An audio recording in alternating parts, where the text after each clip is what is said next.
Bismillahirrahmanirrahim. Assalamualaikum warahmatullahi wabarakatuh. Waalaikumsalam warahmatullahi wabarakatuh. Alhamdulillahi rabbil alamin.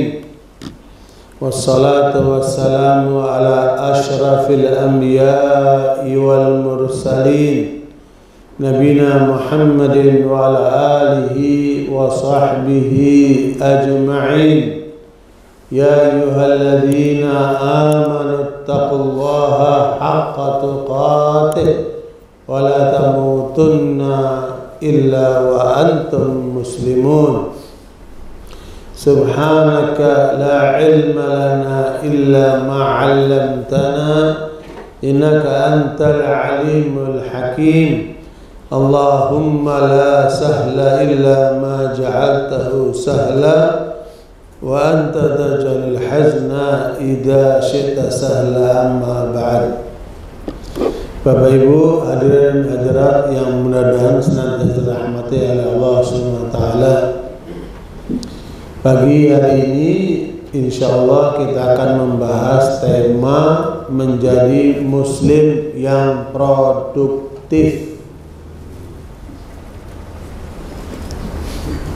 Yang harus kita sadari bahwa misi besar Islam yang dimandatkan oleh Allah kepada Nabi Muhammad SAW dan kepada kita sebagai umatnya ada pada ayat ke-9 surat As-Saff. Silakan dilihat surat As-Saff ayat yang ke-9. A'udzu billahi minasyaitonir rajim.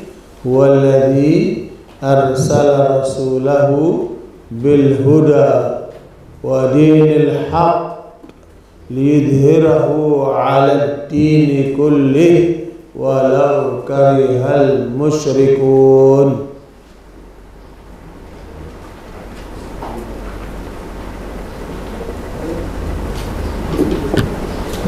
Yang ketemu silakan dibaca terjemahnya yang keras.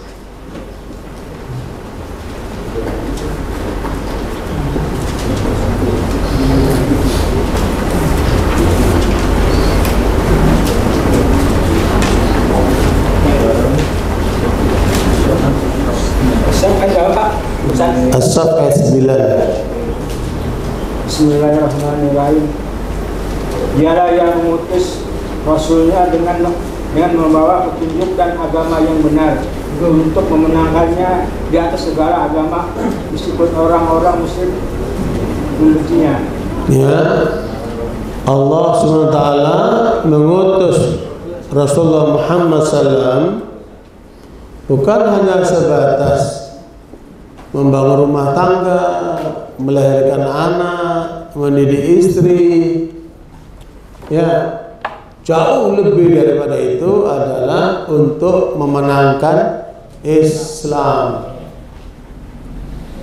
Dan kita sebagai umatnya harus menjadi duta-duta Islam.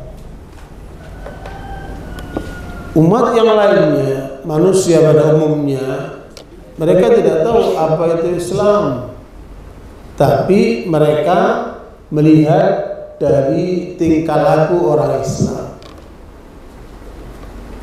Lihat bagaimana pengaruh Gaza hari ini kepada dunia, terutama di Eropa dan Amerika. Ya, menurut Ketua Ikatan Muslim Eropa, sebelum 7 Oktober penyerangan pasukan Gaza ke negeri Zionis Israel, itu yang masuk Islam setiap hari kira-kira 80 orang.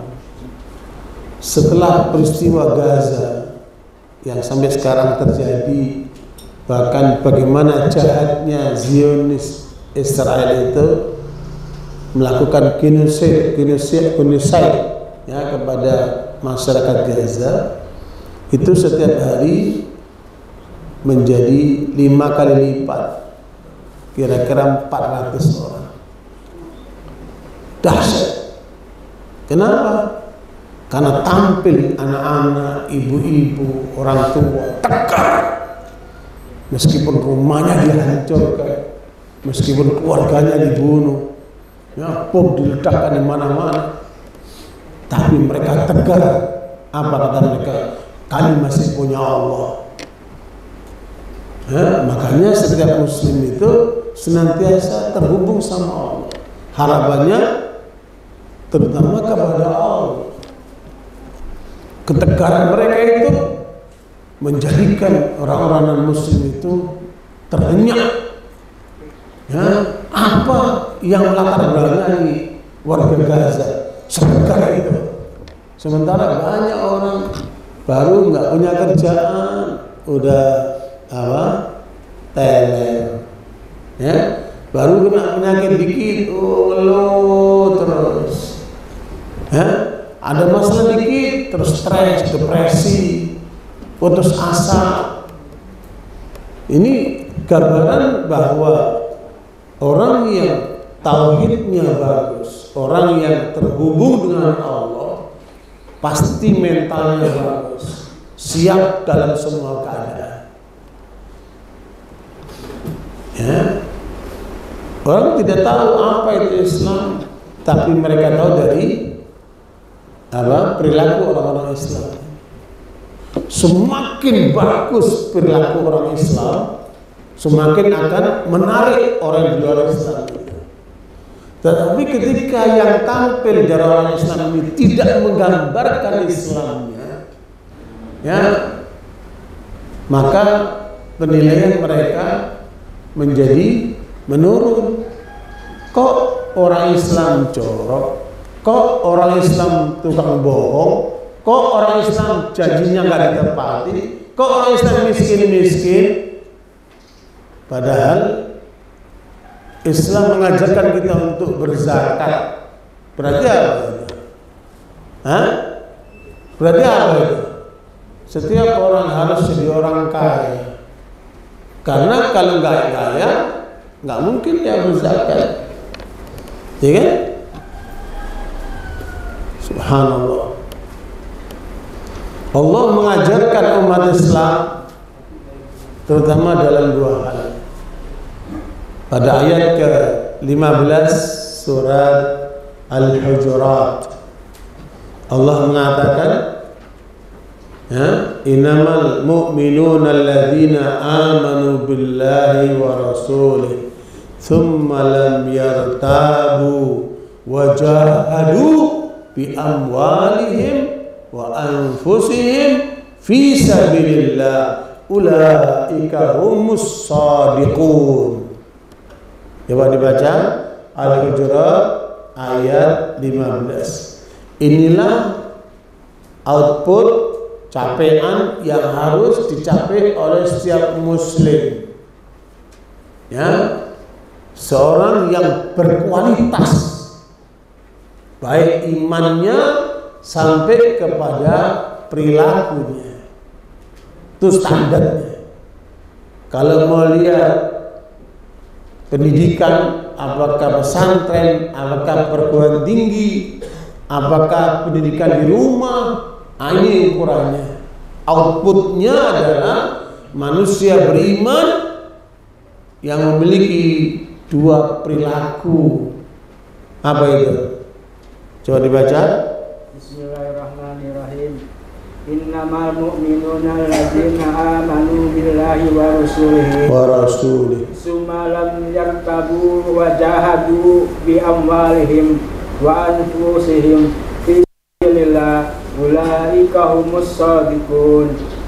Sesungguhnya orang-orang mukmin yang sebenarnya adalah mereka yang beriman kepada Allah dan Rasulnya, kemudian mereka tidak ragu-ragu dan mereka berjihad dengan harta dan jiwanya di jalan Allah.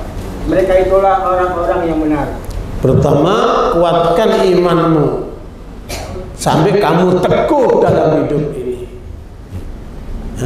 Tidak boleh goyang oleh apapun.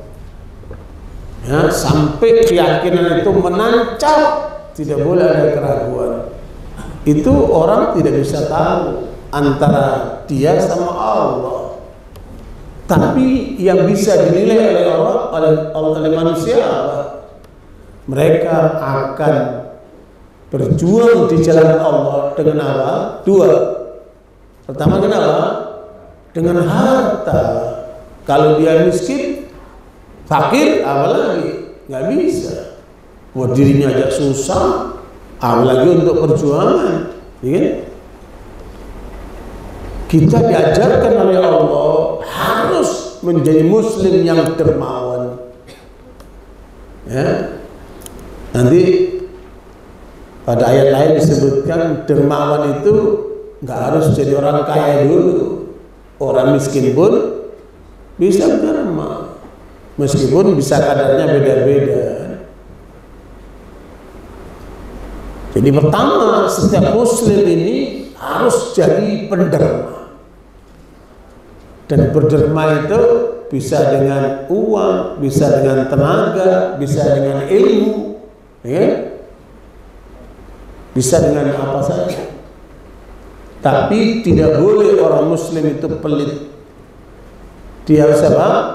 Penderma kalau agamanya benar. Dan untuk dia bisa berderma, ngapain? Ya harus usaha, harus bekerja, harus melakukan yang terbaik, meraih yang halal. Itu kalau melihat orang muslim, lihat perilakunya itu. Dermawan nggak dia? Kalau pelit, udah nggak usah dihitung. Ya, ini banyak ustadz nyuruh orang berderma, bersedekah, berinfak, tapi dia sendiri nggak berderma, nggak berinfak, nggak bersedekah, malah pelit. Ustadz apa itu? Ya, harusnya memberikan contoh. Begitulah sebagai bapak yang mendidik anak-anaknya. Setiap kali anak itu sekolah, kasih uang ini untuk jajan kamu, ini untuk sedekah. Anak itu dilatih mulai kecil. Ya, itu ketetapan Allah itu. Setiap muslim harus dia dermawan. Ya. Dan tidak ada peradaban Islam dibangun oleh orang-orang yang pelit, tidak ada. Makanya para sahabat itu nampak sekali bagaimana mereka ya, sebagai para penderma untuk perjuangan Islam. Bahkan seluruh apa yang mereka miliki itu untuk perjuangan Islam. Itu para sahabat Allah. Itu yang pertama. Kualitas kita harus jadi penderma. Yang kedua apa?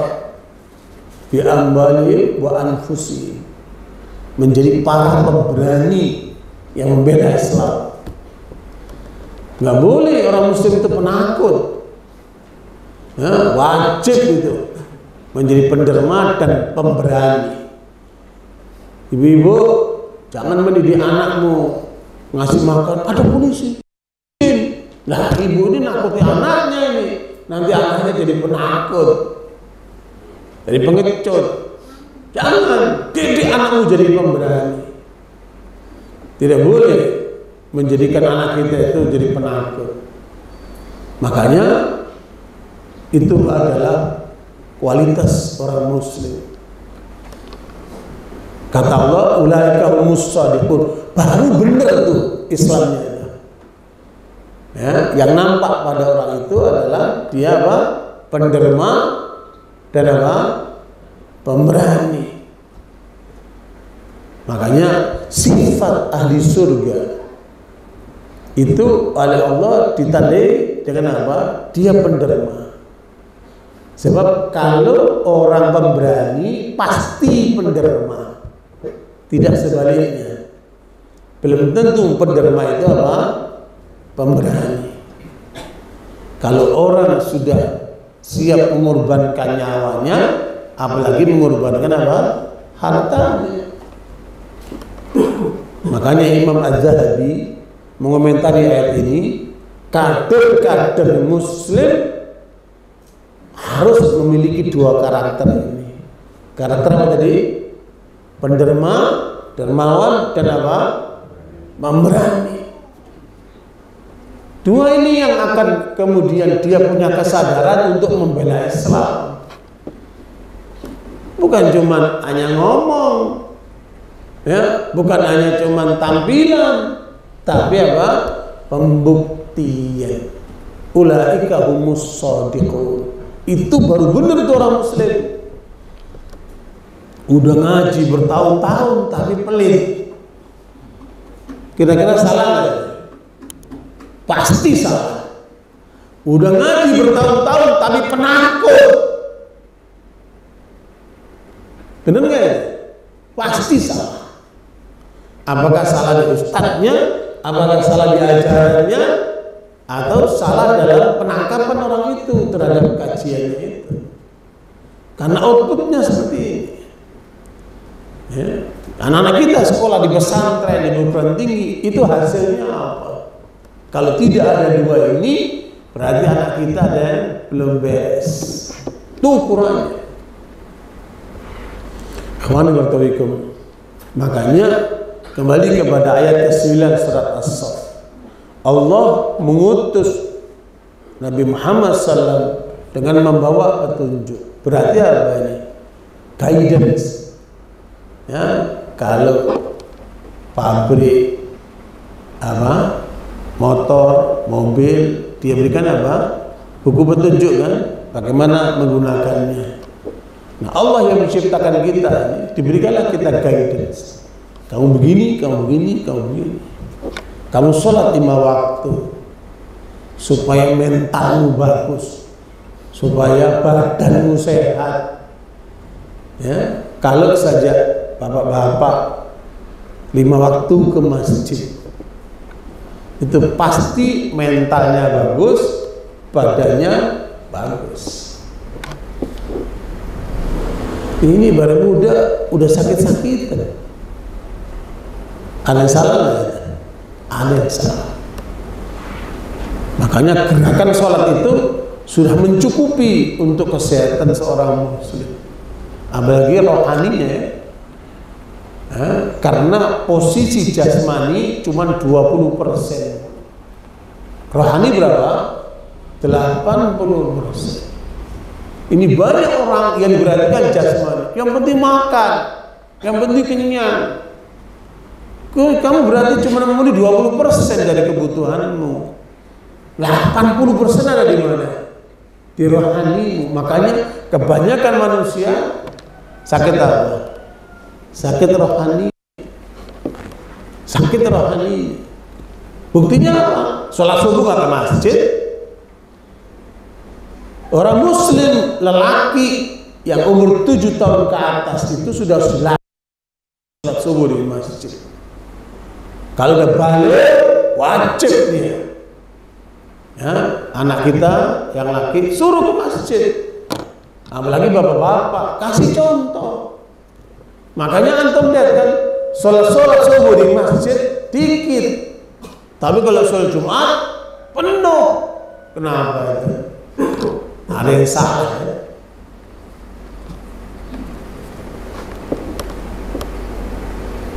Aqimis sholata liduluki syamsi ila ghasaqil laili wa qur'anal fajr. Inna qur'anal fajri kana mashhuda.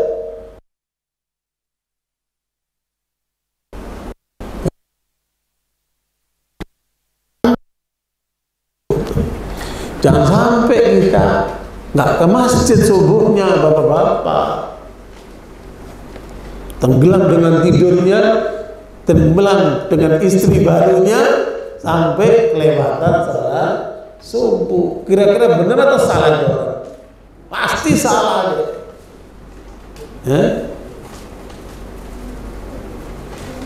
Ketemu surat Al-Isra ayat 78.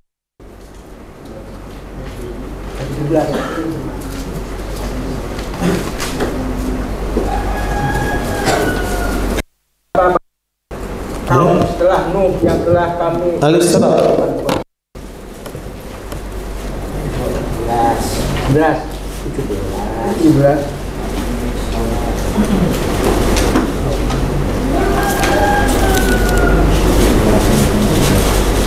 Ada Ustaz? 78 Al-Isra 78 Ayat 8. 78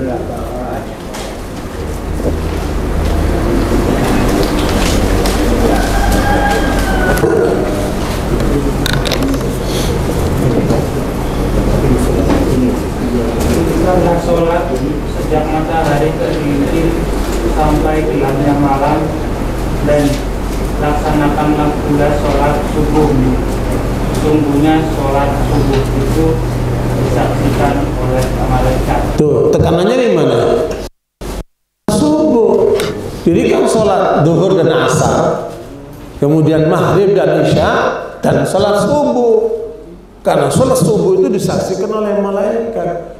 Malaikat hadir menyaksikan orang-orang Islam itu sholat subuh. Nggak ada di masjid. Nih mana nih bapak? Ternyata masih tidur sama istrinya. Dan masih tenggelam dengan selimutnya. Dikencingin oleh setan bapak itu. Ya? Kenapa? Kata Rasulullah, ya ta'aqabu alaikum malaikatul laili wan nahar. Kalian itu dikawal, dijaga oleh malaikat. Ada malaikat malam, ada malaikat siang. Itu dua malaikat itu mengawal kita. Nggak perlu dipakai satpam, nggak perlu mengawal apa manusia, itu dikawal oleh malaikat kita ini, Pak. Ya, malaikat malam dan malaikat siang. Kapan ketemunya? Salat subuh. Malaikat malam itu tugas dari asar sampai subuh. Nanti dari subuh ganti malaikat yang menjaga siang sampai asar. Makanya dua sholat ini ditekankan.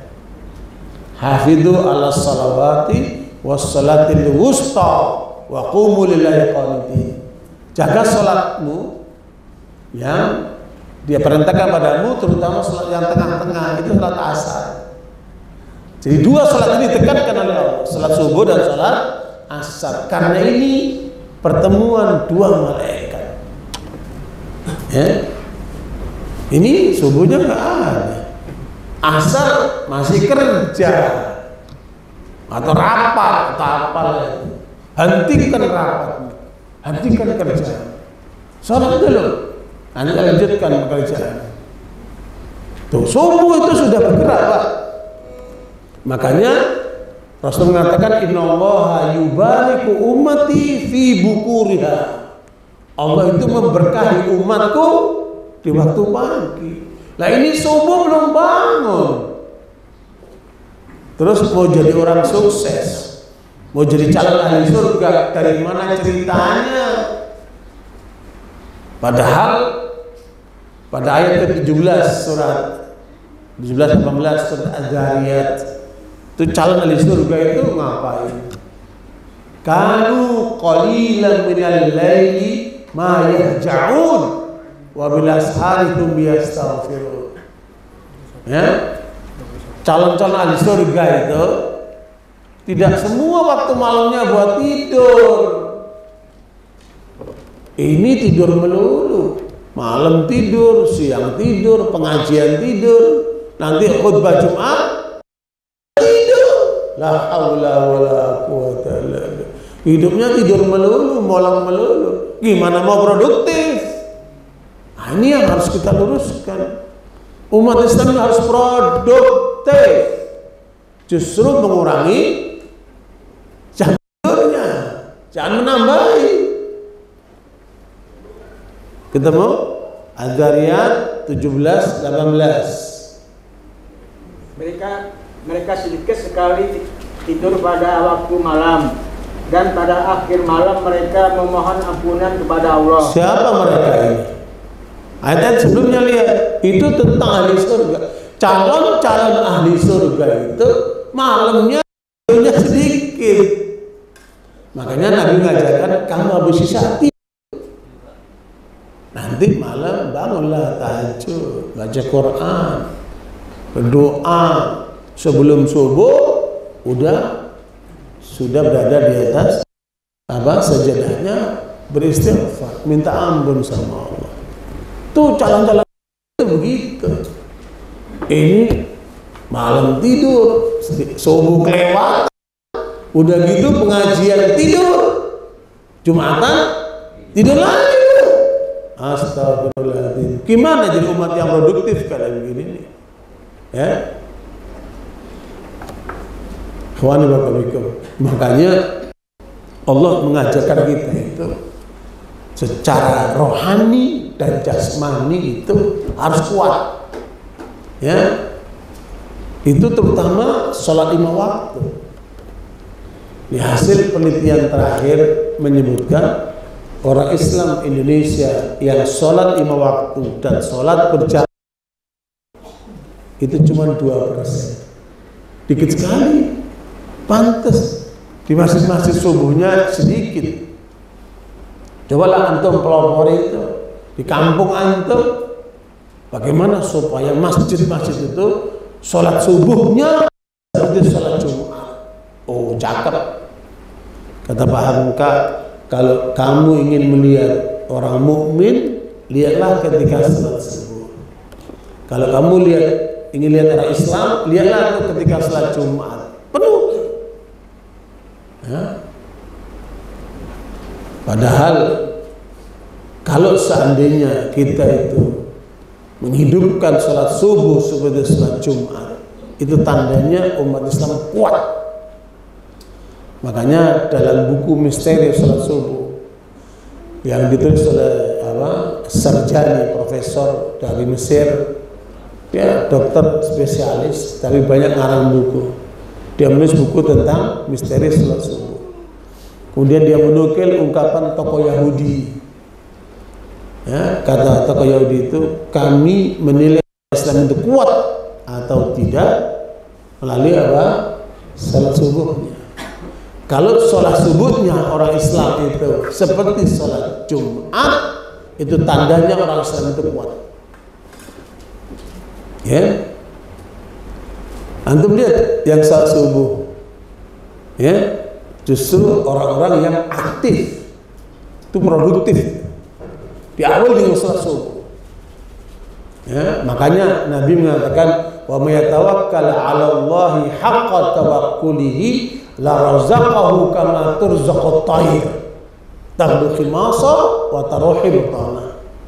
Kalau betul tawakalnya orang muslim itu kepada Allah, maka dia akan bergerak seperti burung. Ada nggak burung setelah subuh masih tiduran? Sebelum subuh udah bergerak burung. Kita ke masjid kedengaran suara kicau burung.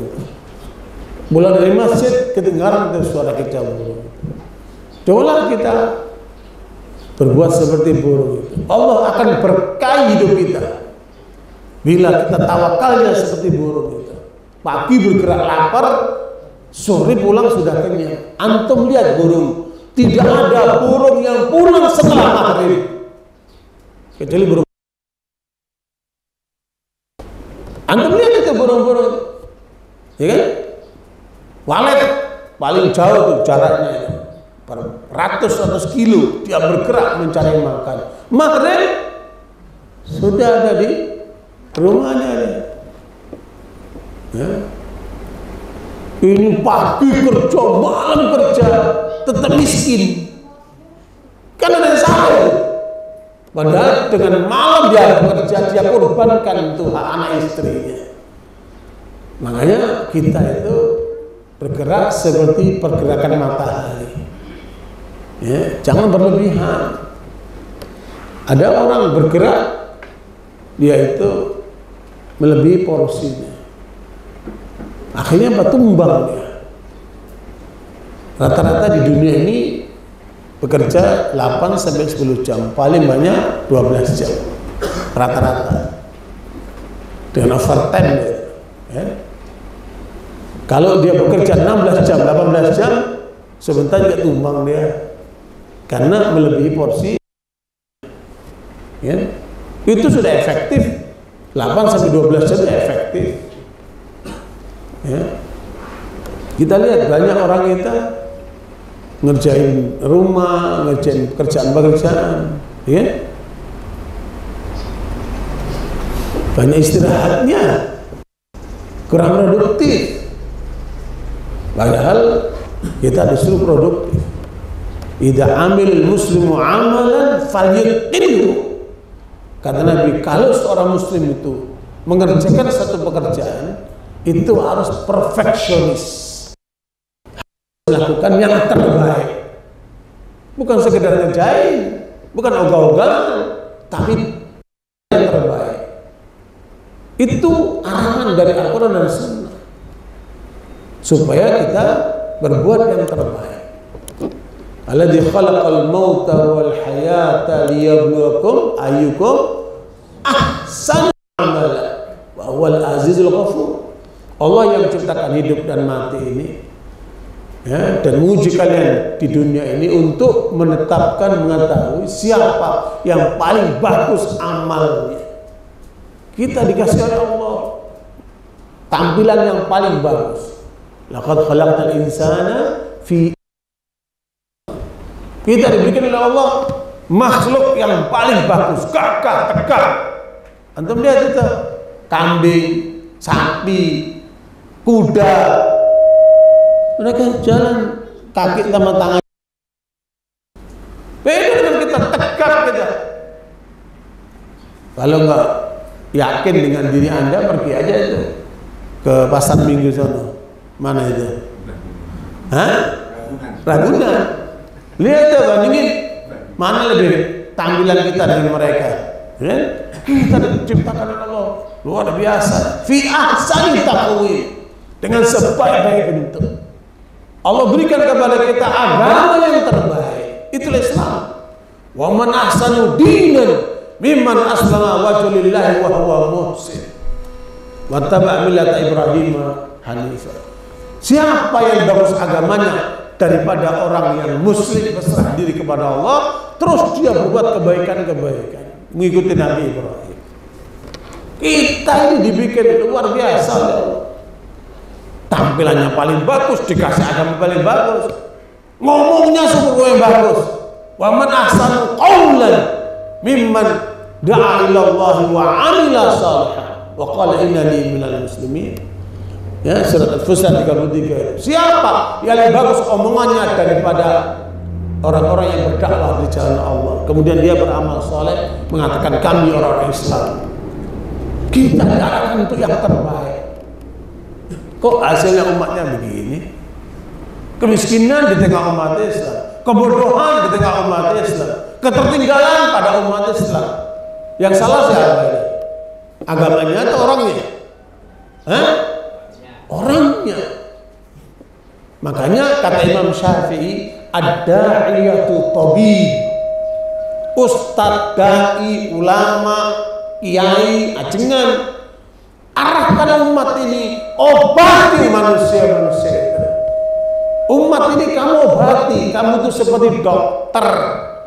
Melihat umat ini banyak penyakitnya, yang sombong, yang pelit, yang malas, yang culas, ya, yang korupsi, yang mabuk, yang judi, yang makan riba, penyakit kebanyakan umat ini kan.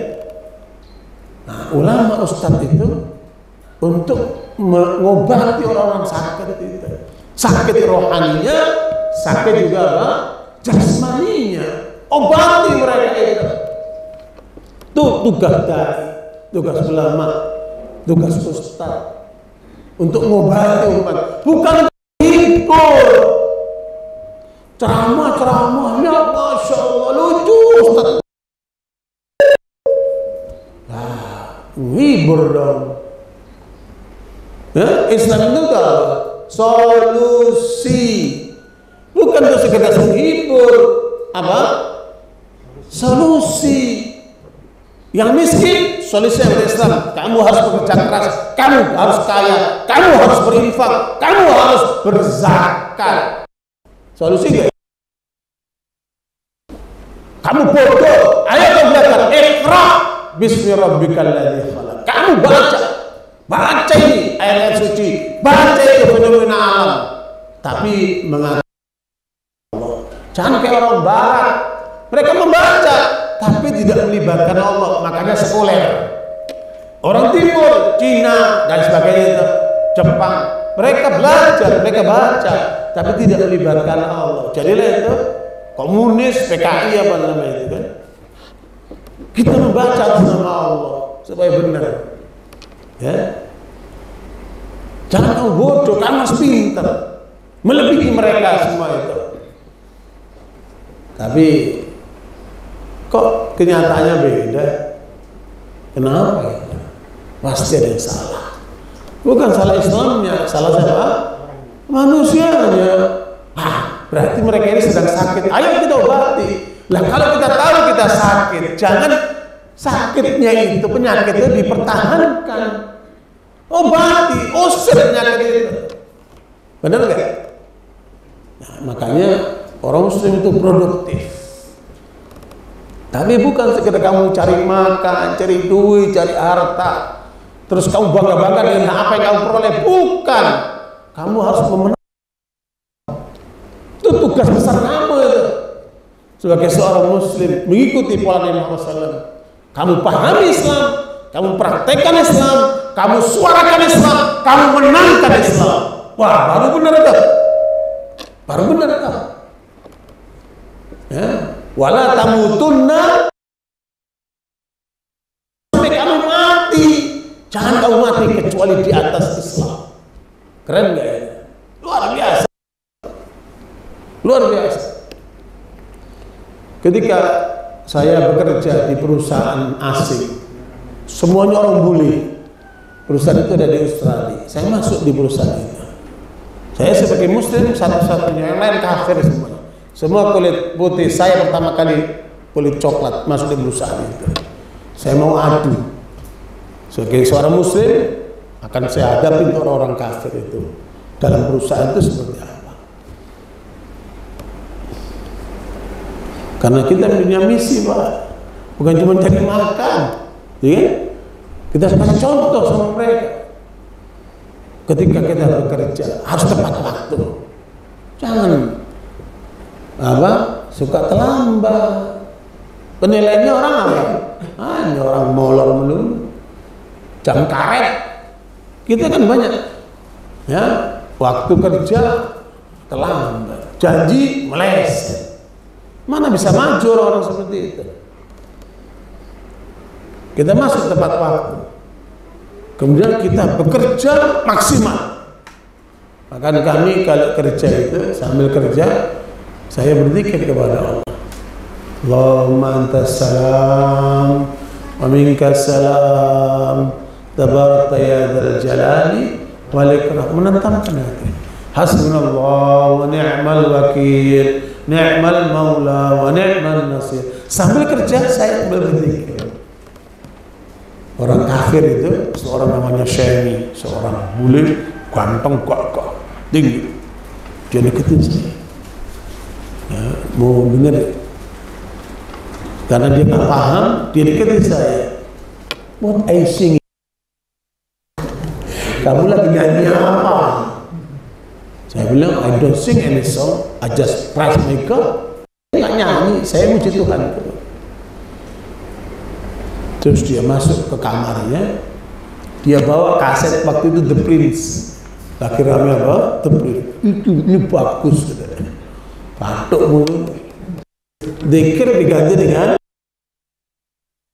bisa. Ya. Itu terus kita bergerak. Saya sholat, saya komunikasi, bahkan banyak mereka kalau ada masalah itu minta pendapat saya dalam rumah tangganya, dalam kehidupannya. Saya kasih solusi-solusi menurut Islam. Dia nggak tahu. Sampai ada yang bilang, you are my priest. Kamu pendeta saya. No, I'm not your priest. I'm Muslim. You are not Muslim. Ya, Islam luar biasa. Dan apa yang kita lihat dari reaksi mereka, kan mereka punya newsletter, ya bagus itu. Kalau perusahaan itu setiap minggu ada newsletter untuk bacaan para pegawai. Kalau mereka lagi morning tea, lagi istirahat, makan siang, ya, dia makan sambil baca. Nah, itu informatif. Saya baca situ, saya itu diibaratkan di tengah mereka seperti malaikat, katanya nggak pernah berbuat salah. Mana malaikat, kita manusia juga, pasti banyak salah, cuma mereka nggak lihat aja. Jadi sekalian, makanya Muslim itu di mana saja dia duta Islam. Tepat waktu pekerjaannya dilakukan dengan the best, perfectly, dan kemudian komunikasi dengan manusia dengan jujur, tapi penuh kasih sayang. Mereka dari Senin sampai Rebu nggak ketemu senyum. Orang-orang kafir itu di perusahaan itu tidak akan ketemu senyum mulai Senin sampai Rebu. Morning. Tegang hidupnya. Hari Kamis mulai senyum. Hari Jumat ketawa-tawa. Kenapa? Mau gajian. Mereka gajiannya seminggu sekali. Gitu. Nanti habis gajian, ya, Sabtu itu udah mabuk, main awewe, ya kan? Pergaulan bebas. Nanti Minggu datang ke tempat ibadah. Tuhan maafin, ya. Dan mereka ibadahnya seminggu sekali. Itu pun sekarang sudah nggak mau lagi mereka datang ke tempat ibadah.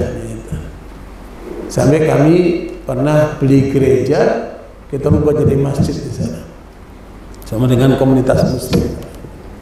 Jadi sekalian, ini adalah gambaran yang kami praktekkan. Muslim harus menjadi duta Islam. Kita kasih contoh kepada mereka, ya. Nah, kesadaran kita untuk berislam ini yang harus kita kuatkan dulu. Bil huda, pahami itu Islam, pahami petunjuk Allah. Wadil haq, praktekkan itu Islam. Kalau antum mempraktekkan Islam dengan benar, siapa yang paling pertama diuntungkan? Pertama orang tua. Pasti antum akan berbakti kepada orang tua antum. Orang tua akan senang, anakku anak soleh, hormat sama orang tua. Ya kan? Kalau ada anak yang durhaka, itu pasti nggak beres Islamnya. Ada yang salah dengan anak seperti itu. Kan? Wa qadha rabbuka alla ta'budu illa iyyahu wa bil walidayni. Ya, Allah tetapkan kamu ibadah kepada Allah, tapi jangan lupa hablum minan nas. Hablum minan Allah harus bagus. Hablum minan nas yang pertama siapa? Orang tua. Itu tandanya kalau orang itu Islam benar, dia bakti sama orang tuanya. Kalau dia bersuami, beristri, itu bapak menyayangi istrinya.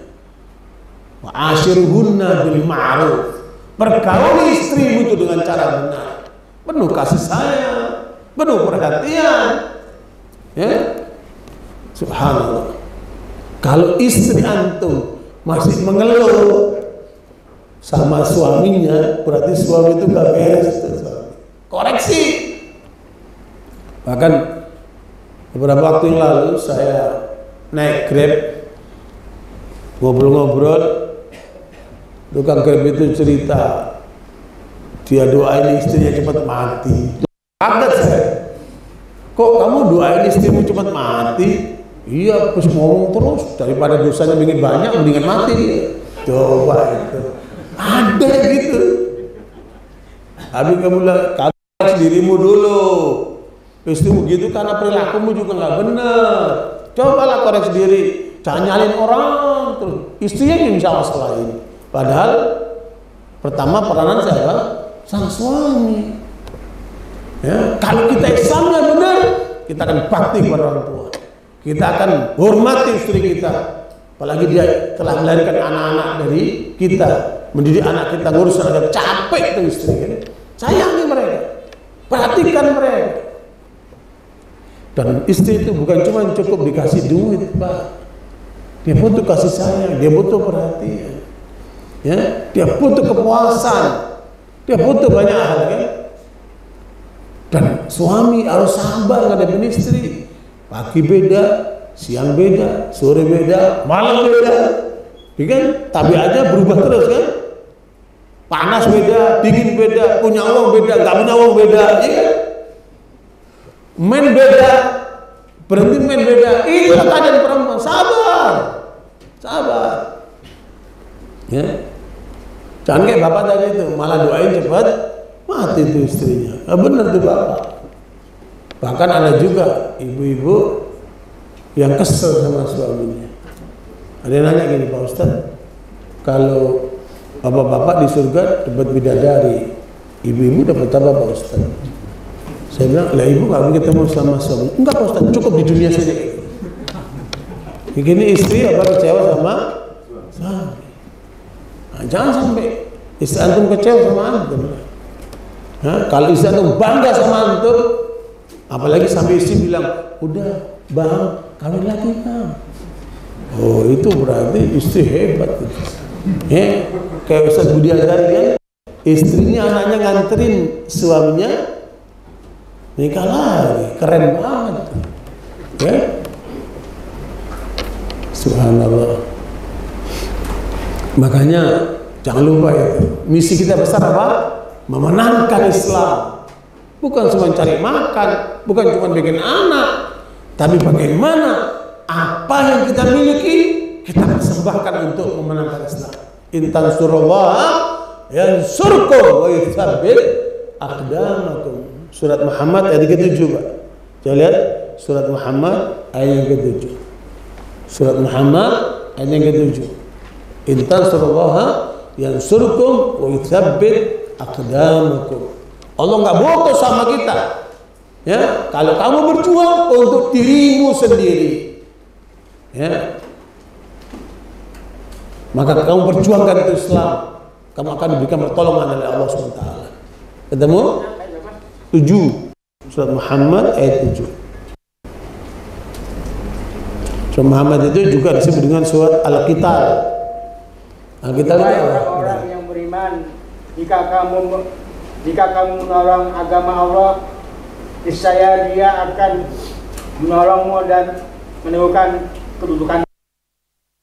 Jadi nanti Bapak Ibu, kualitas kita di depan Allah adalah sebesar apa perjuangan kita untuk Islam. Itulah nilai kita di depan Allah. Maka jangan sampai kita nggak berbuat apa-apa untuk Islam. Nilaimu tergantung daripada apa? Nilai perjuanganmu dalam membela Islam. Makanya kan nanti di kuburan ditanya apa? Siapa Tuhanmu? Apa agamamu? Siapa Nabi? Terus hubungan kita dengan Islam apa? Pahami Islam, praktekkan Islam, suarakan Islam, perjuangkan Islam, dan terakhir apa? Menangkan Islam. Itu baru benar tak? Kalau setiap orang Muslim punya semangat itu, punya gairah itu, pasti akan beda. Makanya sekalian kembali kepada ayat yang berapa tadi? 9 surat As-Saff. Misi besar kita adalah memenangkan Islam dengan diutusnya Nabi Muhammad SAW membawa Islam dan meratangkan Islam untuk menangkan Islam. Dan sekalian diutusnya para Nabi itu sebenarnya itu langkah ketiga. Langkah pertama apa? Jawab. Allah menanamkan sama kita itu 3 langkah. Kalau bahasa ulama itu disebut 3 perjanjian. Ya, pertama itu apa yang ditanamkan dalam diri kita? Ada yang bisa jawab? Ada yang jawab? Tahu tak apa? Ya tauhid luas lah. Ini pendahuluan tauhid. Surat Al-A'raf ayat 172. Ya. Itu awal tauhid tuh, ya.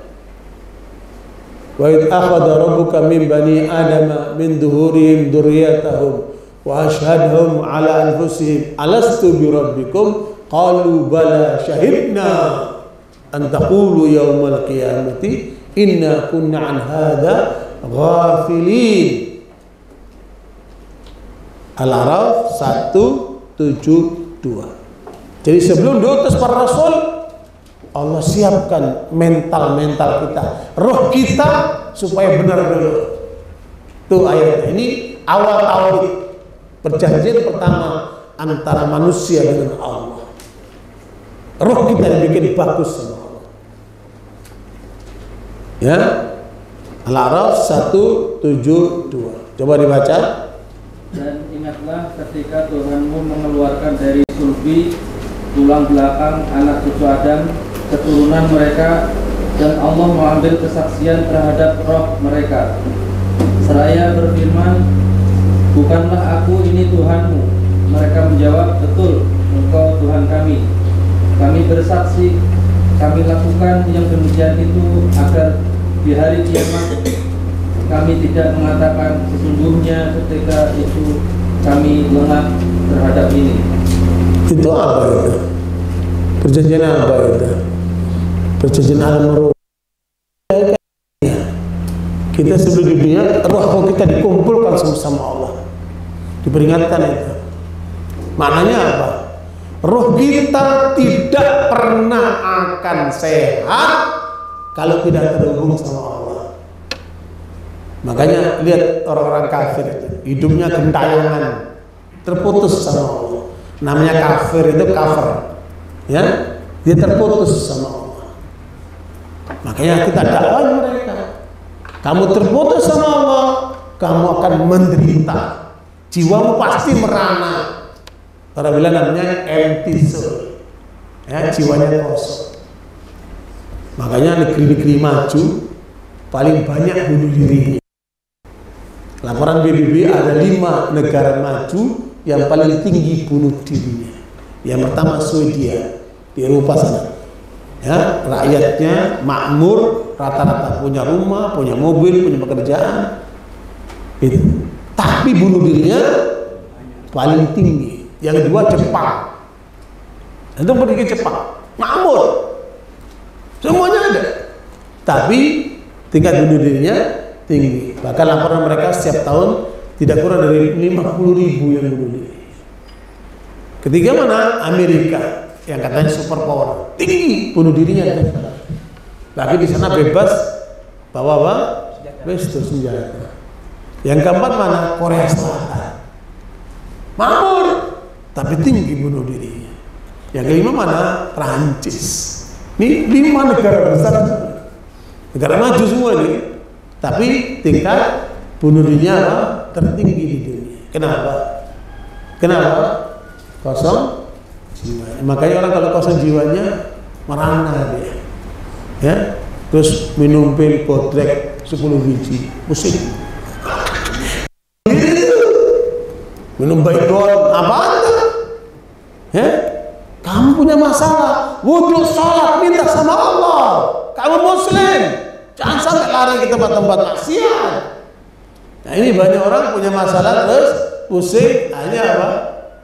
Nggak ke Allah. Dugem lah apalah itu. Makanya sekalian ini perlu diingatkan tuh. Sebelum Allah mengutus para rasulnya, didahului dulu dengan apa?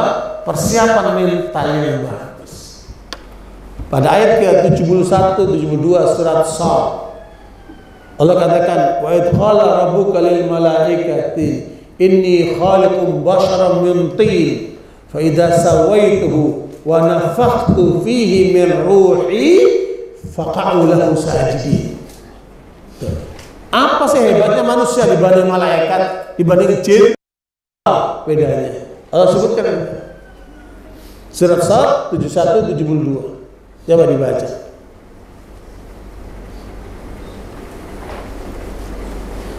Di situ nilaimu bukan pada badanmu, nilaimu ada pada rohanimu. Ingatlah ketika Tuhanmu berfirman kepada malaikat, sesungguhnya dan tanah Kemudian apabila telah aku sempurnakan kejadiannya dan aku tiupkan roh ciptaan itu padanya, maka tunduklah kamu dengan bersujud kepadanya. Ada apa itu? Kedua, badanmu itu asalnya dari tanah.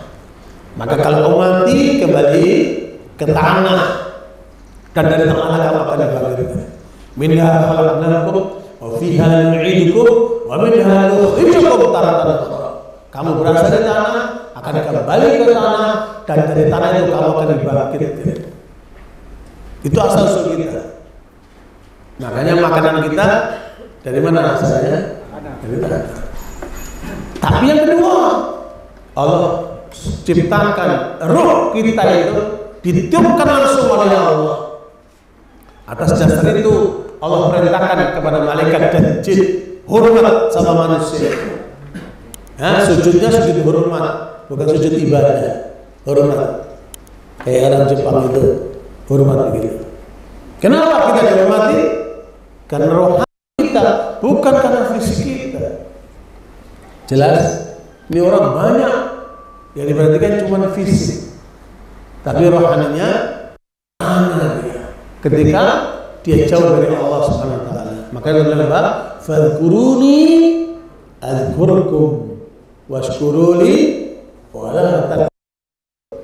Surah 152 itu. Ya, supaya kita selalu ingat kepada Allah dan senantiasa berdoa kepada Allah. Al-Baqarah 152. Maka ingatlah kepadaku, aku pun akan ingat padamu. Bersyukurlah kepadaku dan janganlah kamu ingat kepadaku. Subhanallah. Ya, makanya rohani kita tidak akan pernah sehat kecuali terhubung sama Allah. Caranya gimana? Surat Al-Anfal 124. Ya ayyuhalladzina amanu istajibu lillahi walir rasuli idza da'akum lima yuhyikum wa'lamu anna Allah yahulu bainal mar'i wa qalbihi wa annahu ilayhi tuhsyarun. Cara menghidupkan rohani kita gimana? Taatil Allah dan Rasulnya.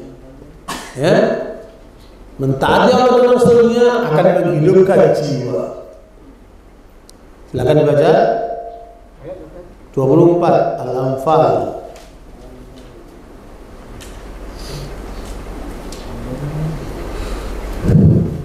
Wahai orang-orang yang beriman, penuhilah seruan Allah dan Rasul apabila dia menyerumu kepada sesuatu yang memberi kehidupan kepadamu. Dan ketahuilah bahwa sesungguhnya Allah membatasi antara manusia dan hatinya, dan sesungguhnya kepadanya lah kamu akan dikumpulkan. Maknanya kalau kamu taat kepada Allah dan Rasulnya, hidupmu pasti aman dan nyaman. Ya, rohanimu pasti terpenuhi, fisikmu pasti akan sehat. Ya, terutama kata Allah kalbumu ini raja. Jangan sampai rusak kalbu. Makanya kalbumu cuma satu. Kalau kalbumu lari kepada selain Allah, hancur. Ini banyak kalbu larinya kepada harta, jabatan, awewe, apa itu. Kalbunya lari kepada selain Allah. Demi untuk meraih harta, sholatnya diabaikan. Demi karena ingin meraih perempuan, kemudian Islamnya dilanggar. Demi untuk jabatan, dia korupsi, dia melakukan sekali dilarang oleh Allah. Oh, hancur. Ya, makanya jangan melanggar Allah. Karena apa? Pelanggaran kepada Allah adalah penderitaan dan kehinaan. Jangan lupa itu. Siapa yang melanggar Allah pasti dia menderita dan apa? Tinggal tunggu waktunya. tinggal tunggu waktunya aja. Jangan kamu melanggar Allah. Ya, nggak punya uang, bokeh, kepinjol, hancur. Ya, makanya jangan melanggar Allah. Ya, karena pelanggaran Allah adalah penderitaan. Itu ingatkan kepada anak istri kita. Itu yang pertama, Pak. Perjanjian kita kepada Allah, rohani ini harus dijaga. Dan itu diingatkan oleh Allah sebelum kita dilahirkan. Perjanjian kedua, ketika dilahirkan di dunia. Surat Ar-Rum ayat yang ketiga. Fa'aqim wajhaka lid-dini hanifa fitratallah allati fatara an-nasa 'alaiha la tabdila li khalqillah dzalika ad-dinul qayyim walakinna aktsaran nasi la ya'lamun. Maka hidupkanlah wajah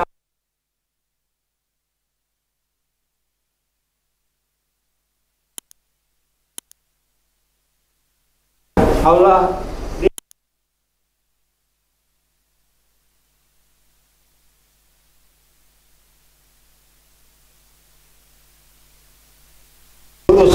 tetapi banyak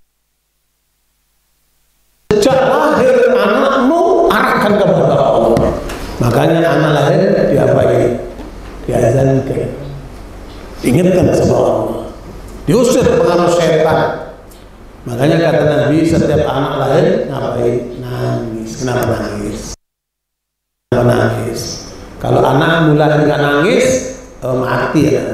Kan? Kenapa nangis? Karena Nabi diganggu sama setan.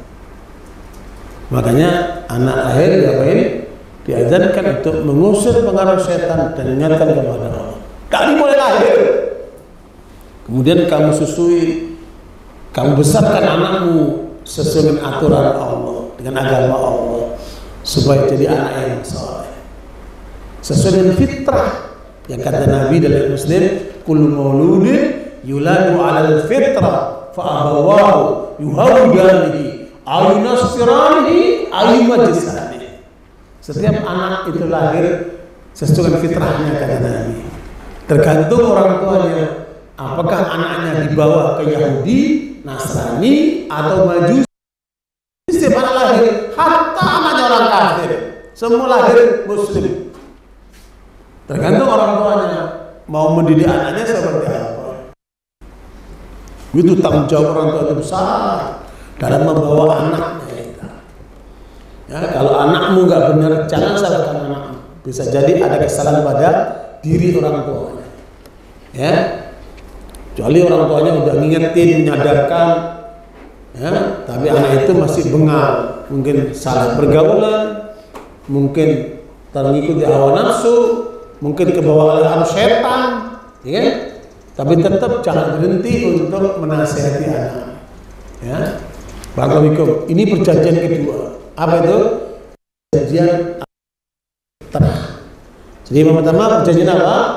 Alam ruh. Yang kedua, perjanjian apa? Alam fitrah. Pertanyaannya, fitrah itu dalam bahasa Arab, ya. Bahasa Indonesia namanya naluri. Bahasa Inggrisnya namanya insting. Setiap orang punya naluri, punya apa? Insting. Apa naluri manusia? Apa insting manusia?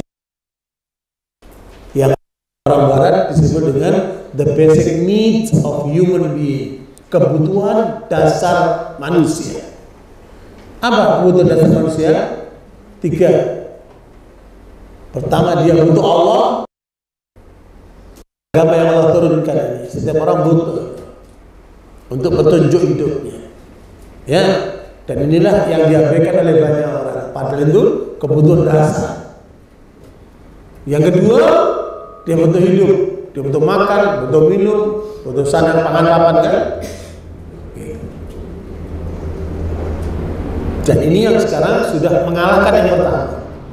Butuh hidup sudah banyak mengalahkan butuh agama, butuh Allah. Ini salah. Yang ketiga, butuh apa? Butuh pasangan hidup. Makanya menikah, ya. Yang menarik itu anak antum yang perempuan, mulai bayi dibesarkan udah gede, ya, diseret sama orang lain, iya? Kenapa? Itu fitrah. Harusnya kan orang tua menahan anak itu, ini anak saya, biar sama saya mati. Tapi enggak kan? Ngapain? Ada 23, 24, 25. Kok anak itu enggak diminta ya? Terus menawarkan, ayo saya mau nikah dengan anakku, iya? Kenapa? Fitrah. Itu apa namanya? Insting. Itu namanya nalu. Laki butuh laki. Ibarat laki itu matahari, perempuan apa? Bulan. Lah hidupnya matahari terus gak ada bulannya, berarti siang terus dia. Ya. Makanya udah apa? Pasangan. Subhanallah. Indah sekali. Kalau ditanyakan kepada Anda, mana yang lebih penting? Pertama, kedua, atau ketiga? Mana penting? Hah? Alasannya apa? Kalau pertama alasannya apa? Hah? Agama, butuh hidup, butuh pasangan. Paling penting mana? Hah? Nah, kenapa? Alasannya apa? Yang sono jawabannya, yang sono jawabannya diri. Ya? Padahal ini kebutuhan dasar, Pak. Harus selalu kita sadari. Agama nomor satu. Kenapa? Karena agama yang akan mengarahkan hidup. Agama yang tangga. Agama nomor satu. Jangan disepelekan.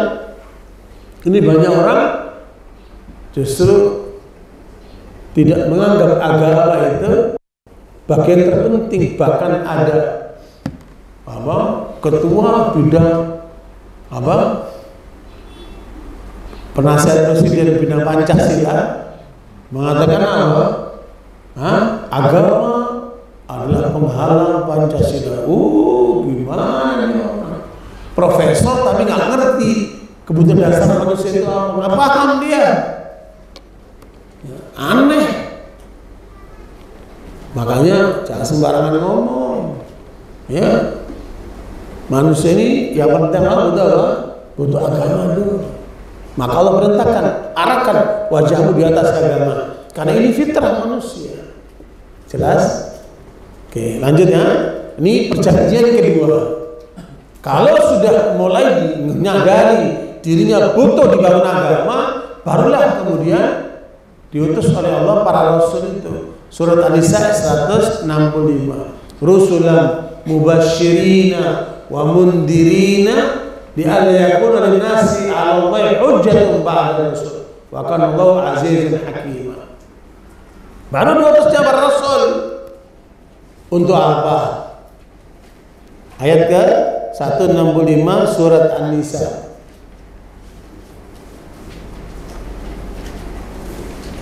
Rasul-rasul itu ada sebagai pembawa berita gembira dan pemberi peringatan agar tidak ada alasan bagi manusia untuk membantah Allah setelah rasul-rasul itu diutus. Setelah rasul itu diutus oleh Allah Maha Perkasa, Maha Bijaksana. Untuk apa? Untuk apa para rasul diutus? Untuk mengarahkan akal. Ini perjanjian ketiga.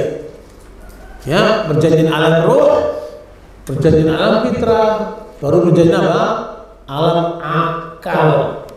Karena akal terbatas, maka diutuslah para rasul oleh Allah untuk mengarahkan akal. Jangan sampai kamu kehilangan akal. Ya, makanya Islam itu hanya untuk orang berakal. Kapan orang itu disebut Muslim? Menjadi penanggung jawab terhadap dirinya dan akan diminta pertanggungjawaban oleh Allah kalau dia akil balik. Apa? Balik. Kalau yang gila nggak perlu pakai Islam, ya biar aja gila dia, ya tukang mabuk nggak perlu Islam, idiot nggak perlu Islam, karena Islam itu orang berakil, akil balik. Nah, ketika akal itu sudah balik, udah dewasa, laki-laki rata-rata umur 15 tahun, perempuan ditandai dengan menstruasi, ya, maka disitulah kewajiban untuk menjalankan syariat Islam. Apa? Perintahnya jalankan, larangannya tinggalkan. Nah, dengan 3 perjanjian ini, perjanjian alam roh, perjanjian apa dari fitrah, alam fitrah, perjanjian alam akal, lengkaplah kita sebagai manusia seutuhnya yang bertanggung jawab di hadapan Allah atas semua ucapan dan perbuatan kita, yang kita diarahkan oleh Allah. Untuk apa? Ucapan perbuatanmu untuk memenangkan. Itu yang pertama kita baca, ya. Jelas sudah? Mudah-mudahan bisa ditangkap, dan nanti kalau ada tanya jawab dipersilakan. Kalau ngaji nggak usah lama-lama, apalagi tua-tua begini kan, mengantuk-ngantuk. Ya, yang penting bisa ditangkap. Nah, sekarang kalau pertanyaan silakan.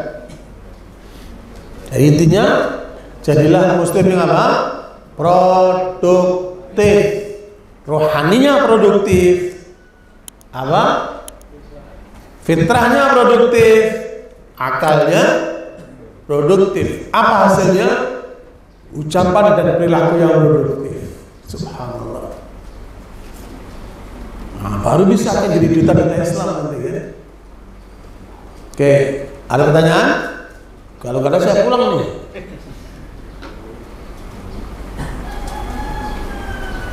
Ya, silakan. Saya mungkin berbeda dengan judul menjadi muslim dan produktif. Tapi saya pengen bertanya seperti saya punya anak 2 laki-laki. Yang satu belum diakikah. Nah, mana yang lebih harus saya utamakan, akikah kedua apa berkurban? Ya, barakallahu. Jadi punya anak yang belum diakekahkan. Sebentar lagi kita Idul Kurban. Sebenarnya akekah itu sunnahnya 7 hari setelah lahir. Sunnahnya akekah itu 7 hari setelah lahir. Anakmu sudah berapa umurnya? Sudah sabar? Udah lewat. Ya. Jadi kalau udah lewat, Idul Kurban dulu. Kurban dulu. Nanti kalau ada rezeki, nah, niatkan apa? Nyembelih kambing untuk akikah anakmu. Itu sudah pendapat. Itu pendapat para sahabat, para ulama. Bila sudah lewat 7 hari, maka hitungannya kelipatan. 7 berarti berapa? 14. Berarti 21 terus begitu. Ya. Nanti dilaksanakan untuk akikahnya setelah Idul Kurban. Kenapa? Kata Nabi, al-ghulamu marhunun bi aqiqatihi. Anak itu terikat dengan apa? Akikah. Nah, supaya bebas maka diakikahi. Ya, kapan diakikahi?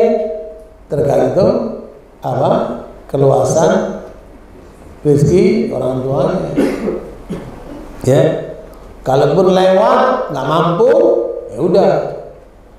Nanti punya jawaban dari Allah, saya nggak mampu ya Allah. Ya, tapi masalah yang mampu nih, yang mampu tapi nggak berakikah.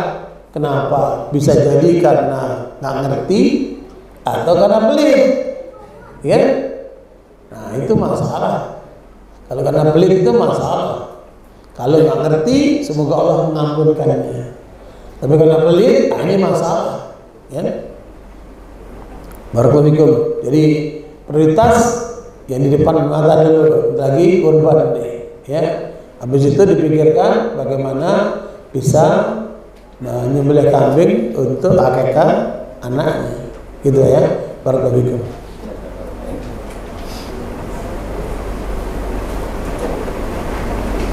Ya. Untuk memenangkan Islam itu kuncinya apa? Masya Allah, mantap ini pertanyaannya. Untuk menangkan Islam kuncinya apa? Tadi kita sudah. Kunci pertama adalah apa? Memahami petunjuk Allah. Ya, memahami petunjuk Allah berarti apa? Belajarlah apa itu Islam. Ya.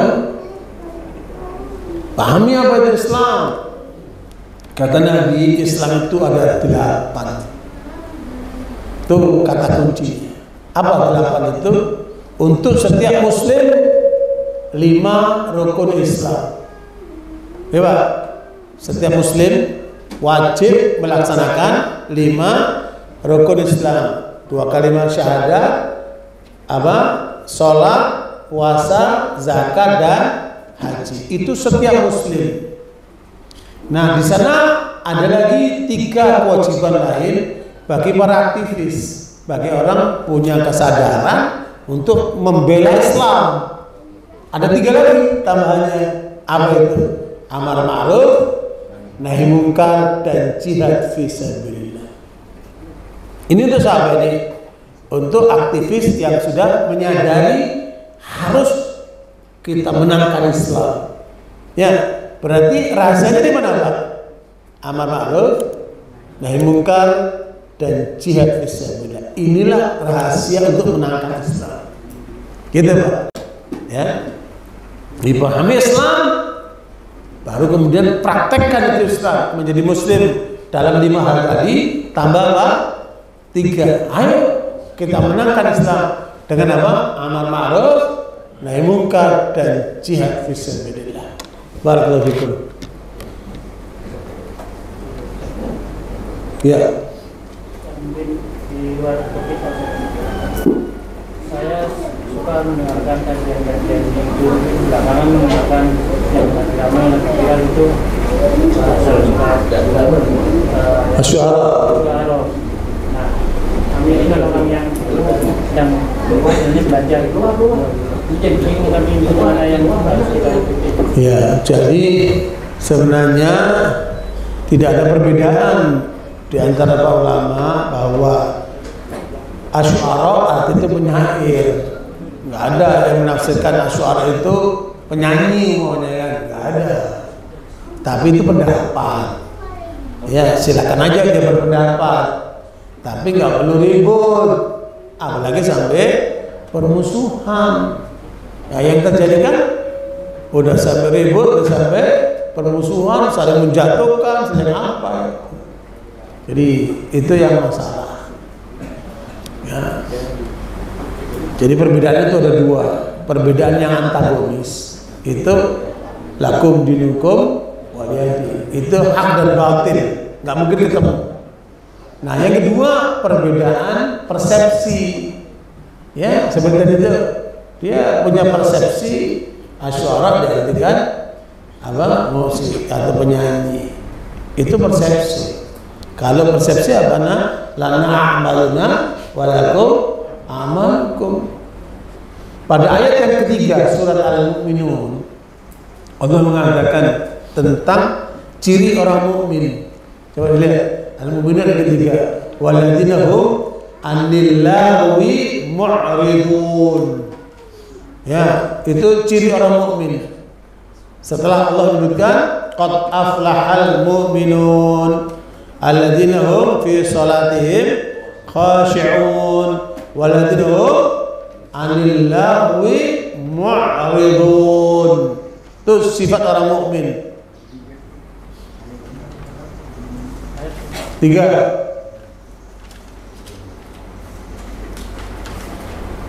Coba dibaca. Ya, yang nanya dari baca deh. Al-Mu'minun ayat yang ketiga. Dan orang yang menjauhkan diri dari perbuatan dan perkataan yang tidak berguna. Perbuatan dan perkataan yang tidak berguna itu apa? Ibnu Mas'ud menafsirkan musik-musik. Makanya antum lihat kan kalau orang udah kena musik ngapain? Terus badannya goyang-goyang, ya kan? Kayak mabuk dia, terus melantai, kayak mabuk dia, ya kan? Itu sia-sia. Ayat itu, begitu tafsir Mas'ud. Ya, makanya orang mukmin menjauhi yang sia-sia.